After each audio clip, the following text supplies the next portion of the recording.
In a world of glitz, glamour, and moguls who seem untouchable, one name stands above the rest: Diddy. From the streets of Harlem to billionaire status, Sean Combs built an empire.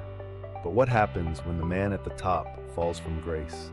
Today, we're diving deep into the untold story of the downfall of Diddy and how he allegedly diddled his victims along the way. Grab your seat because this is one wild ride. In the early 90s, a young, ambitious Sean Combs wasn't just another guy in the music business. He was destined to be a force of nature. Starting out as an intern at Uptown Records, Diddy quickly showed he had the magic touch. He wasn't just signing artists, he was crafting superstars, and the world took notice. With the creation of Bad Boy Records, he became a household name. Biggie Smalls, Mace, Faith Evans, these weren't just artists, they were icons, and Diddy was their architect. With his debut album No Way Out, Diddy didn't just break the mold, he crushed it. A mix of luxury, swagger, and grit, he had the formula for success. But with all that success came something darker. Behind the parties, the deals, and the fame, a different story was brewing. As Diddy's empire grew, so did the whispers. From Biggie's death to accusations of abuse and shady business practices, the cracks in his empire started to show. But it wasn't until the mid-2000s that these whispers started becoming full-blown allegations. Take Mace, for example. After signing a multi-million-dollar deal with Diddy, Mace left the music scene abruptly, only to return years later, accusing Diddy of not paying him his due earnings. Mace wasn't alone. Artists like The Lox and Craig Mack also called out Diddy, claiming he had underpaid them, kept them in debt, or simply misled them. And then there were the lawsuits, an endless stream of legal action. In one case, a former assistant accused Diddy of sexual harassment. In another, a music producer claimed Diddy had stolen his work without compensating him. But perhaps the most chilling of these accusations came from those who said Diddy's actions weren't just unethical, they were outright predatory.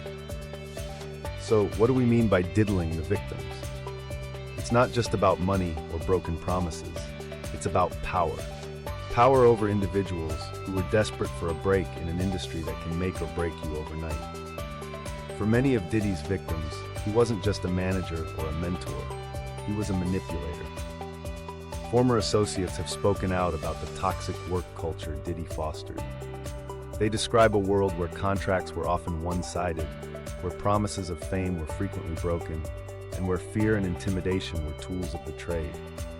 He made people feel indebted, trapped, like they couldn't leave without losing everything. One of the most common themes that's emerged from these accounts is the sense of betrayal. Diddy made millions off his artists, yet so many of them claim they were left with nothing but shattered dreams.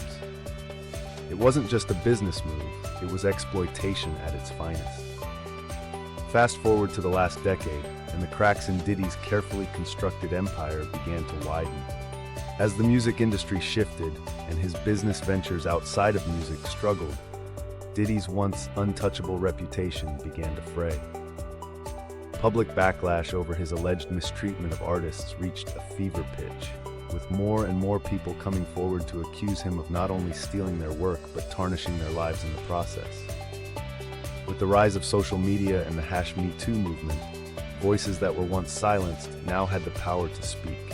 Former employees, artists, and even close friends started to share their stories, accusing Diddy of fostering an environment of abuse, both emotional and physical.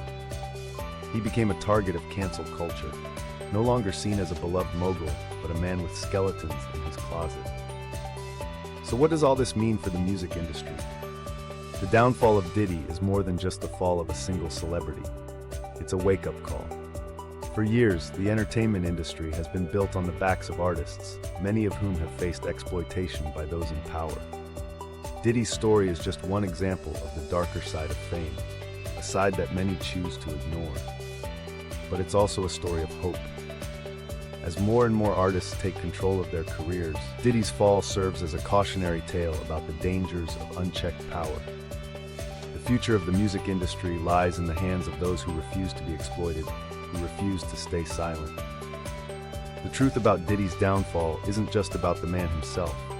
It's about the system that allowed it to happen, the artists who paid the price, and the future of a new generation of musicians and creators who will no longer tolerate exploitation. Whether or not Diddy ever redeems himself remains to be seen. But one thing's for sure, the truth always comes out, even for the most powerful.